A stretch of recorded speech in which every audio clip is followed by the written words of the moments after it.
Alright guys, so here we are sitting with Shane Young, just days away from his big fight UFC Sydney against Alex Volkanovski.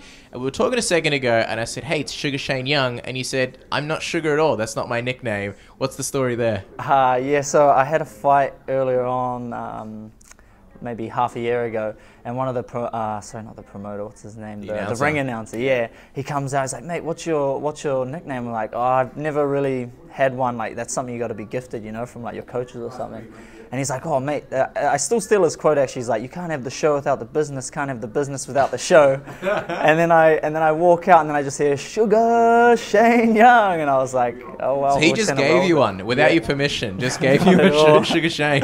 Yeah, if he's listening now, I'm sure he's having a good laugh about it. What was your reaction when you saw the UFC was running with it originally? This is my reaction. I didn't know that they were running with it. Yeah. And you don't want them to use that on Fight Night, right? Well, I mean, I feel like I got to earn it. Like, I love Sugar Ray Robinson, Sugar Rashad Evans, but like Sugar Shane Young. Sugars, right? Yeah, there's a lot of sugar. Sugar Shane Mosley. It'll be like the new Pitbull, where like every second Brazilian fighter is called Pitbull. Yeah, it's a bit of a tongue twister.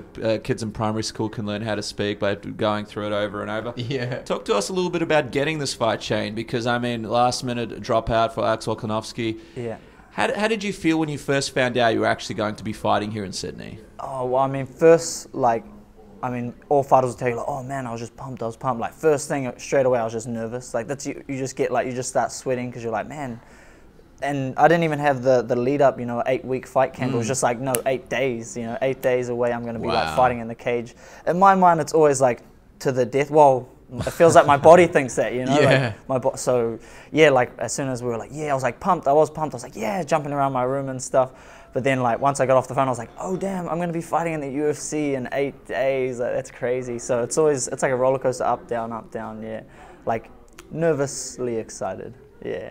Was there a part of you that kind of like has like, I guess the crazy thing is Alex Volkanovski, like he had I think 3 opponents before they landed on you pull out. Is there a part of you that sort of has the bit of a chip on your shoulder because you do have a good record? Is there a part of you looks at it as like, well, why didn't they come to me a little bit earlier? Not at all, because well, the last 2 years I've been having like people talk to me through the UFC or like managers and stuff like that. So like I knew I'm like confident in my own skills and like I feel stable enough as a person to not let other people's opinions of me like judge how I judge myself. But no, I feel like it's obviously for a reason. Like, you know, there was 3 chances for me to not get on the show and then I'm on it. So I feel like it's definitely for a reason. I want to get back to the fight in a second, but I also want to find out a little bit about you because you're a bit of a mystery. Not many people know much about you. Tell us a little bit about where did you grow up and how did you first get into the sport of MMA? Yeah, so I'm originally from a little city called Maraenui in Napier, which is on the east coast of Auckland. It's actually one of the first places in the entire world to see the new year. There's actually a brewery there, and it's like their whole thing is first to see the light. So I learned about time zones at like the age of 6. You were at the pub at the age of 6? Yeah, what time was it? You guys start young over there. But yeah, Maraenui was a beautiful place. Growing up from because I'm white, but I grew up as a Māori. It was like an interesting experience. Like going back there, when I go back there now, I realize like it's not the, like, how do I put this? Not the nicest place? Yeah, it's not the like super nice place, full of beautiful people, but I mean the place itself, sometimes there can be some like, a lot of like gang related type stuff. But coming from that and then moving to Auckland when I was 11, it like really opened my eyes to the rest of the world. So, yeah, I've lost my train of thought, but basically, I started wrestling when I was 11 when I got to Dilworth College, and that was just because I didn't really like team sports, playing rugby. Like, we went to the Auckland finals twice, and I was putting in all this extra work, like fitness-wise, but the rest of my team wasn't, and then it always came down to fitness with us, and I was just like so upset that we lost, and I couldn't do anything about it, because there was 14 other guys on the field that like kind of, not saying they messed it up for us, but like, I knew they weren't putting in the work, so going to wrestling, it was that one-on-one like aspect of it that I really enjoyed. And then I think when I was 14, I signed up to my first MMA gym, and my trainer Neil Swells is going to be in my corner tonight. So that's and he was your original trainer. He was my original trainer. Yeah. For about 5 years, I learned like everything I knew stand up and jiu-jitsu wise from him, and I basically wasn't paying attention at wrestling class. So I basically learned everything I knew for the first 5 years from him, and then moved to City Kickboxing the prestigious City Kickboxing. Yep, the one and only. Yeah, under Eugene Berriman and Doug Viney. And it's just been a fucking...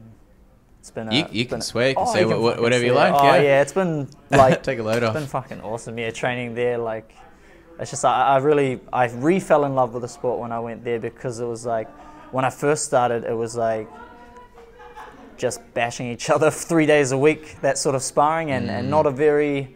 I didn't know there was a cerebral aspect to fighting or martial arts. Then going to work with Eugene, I could see like the way he thinks. It's like he applies like the scientific method to something that almost seems like beyond scientific. Like it's like you got to give your soul in fights and stuff, but there is still ways you can. It's like a balance of both. So yeah, it's dope. I was going to ask you. You mentioned before about how where you're from. Can you pronounce it for me? Marae Nui. Yeah, I'll break my tongue saying that. But Marae Nui, you said that it's a little bit of a rough area. And we know that like some parts of New Zealand can be like that. You read Mark Hunt's book, and it's just all about how he was sort of gang affiliated and things like that. Was there any part of your life that was like that? Were there, is it something that you had to sort of put behind you? Are you still part of a gang right now? Gangs, yeah. No, well, when I was young, you see the world through like whatever glasses you're wearing. So it was like rose tinted as I was like, man, everything's awesome. Like, oh, look at these guys with patches and stuff. Like, that's a pretty like cool vest, and like, look at these cool bikes and stuff. But my family itself, the Youngs, we were, I don't know, like really well respected. Like all my uncles, my older family, they were real respected in our community. So we were like, I was like never really messed with. They was like, oh, that's blah blah blah's white cousin, the white Māori. So I didn't see much of it growing up. I thought it was a beautiful place and everything was fun. Running on the streets at 9 p.m. at night, just like barefoot, doing whatever. Then when I came like 13, 14, going back down for the school holidays, that's when I started seeing like the rougher side. But I mean, yeah, it's full of beautiful people, beautiful Māori people, and it's just like any part of New Zealand. It's just like a melting pot of cultures. Yeah. It's interesting because obviously you're really the only Kiwi on this card. Do you feel a bit more pressure, sort of not only getting this fight on 8 days' notice, but you kind of have a whole nation sort of behind you on this one, watching for you to represent this coming weekend? Yeah, no pressure. I just thrive off that. No, I don't like. It feels like people are trying to put pressure on me, like, oh, that 8 days notice, like, have you been training? I'm like, man, I just feel good. I just feel blessed to be here.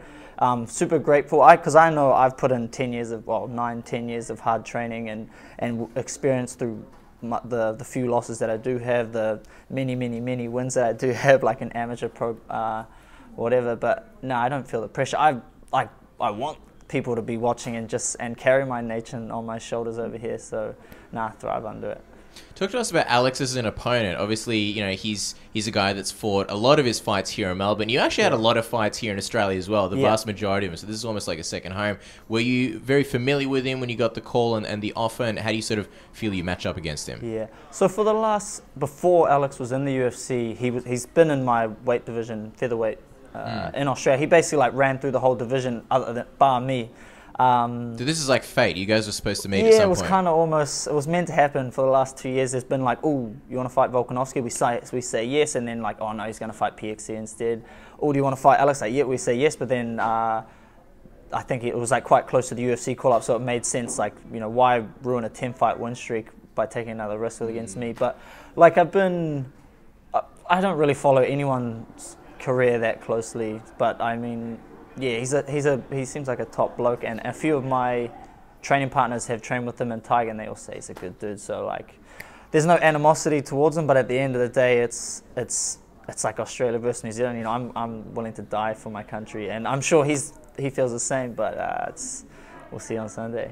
I was going to say, you said that why ruin a 10-fight win streak by facing a guy like you? Do you think there was sort of part of maybe him or his camp that maybe saw you as a stiff challenge and kind of maybe didn't want to take that fight, or maybe if they were smart, yeah, they would have seen me as a stiff challenge. Like looking at the Australian, like that level that we were at the time, we were definitely the top of the heap. So yeah, if you're smart, you would definitely take a second look. Obviously, it's going to be a big crowd behind him this coming weekend. How have you enjoyed this whole aspect of being in the UFC, the fight week activities so far, knowing that you'll be getting up on a Sunday morning and fighting because of the crazy time difference, the fact that there may be a few boos in the crowd when you walk out into such a big arena. Are you prepared for that, and how's it been so far? Have you been enjoying the experience? A few veterans walking around like Fabricio Verdum, seeing legends like that. How's the whole thing been like for you? At first, if you'd asked me this a couple of days ago, I would have said that the experience is very surreal, but now it just feels it just feels so right. It just feels super right, and I just feel, in terms of like the boos and all that stuff, like I've always been fighting Aussies in Aussie. Like I fought now he's a good mate, Adrian Rodriguez, and I came out and like this is like at the Mansfield Tavern where the people are literally half a meter away from the cage just yelling at you and you're fighting. So like that just pumped me up more. It's a hostile territory, so I'm ready to throw down. And I mean, we don't want to push the fact that it's been 8 days notice too much because I know you're sick of it, but just making the weight, going through the physicals, all of that, has that been all right for you? Because it is 68 kilograms, so it's a catch weight, but are you confident you'll be fine to make that weight? And has it been difficult for you because there's a lot of stuff you have to go through this week? There is a lot of media stuff that I've had to do, a lot of like, I've had like 3, This is a pleasure now, this is straight up a pleasure. That's what you say to all the media people. Maybe after giving Caps for compliments about his hair. Where's mine? I don't have much hair left, so I don't get any compliments. Go. Like I've had 3 blood tests in the last 3 days. Like there's a lot of blood that left. stuff. The third one they had to poke me like 3 times to find. You had trouble today getting it out. Yeah. Wow. But in terms of like making weight, that's gonna be like a breeze. Like I recently moved like maybe 50 meters away from my gym, and I sold my car. So I've just been like there, back. So like my weight's just been going down and down and down because I don't even have the chance to like muck around and go eat pies or anything like that.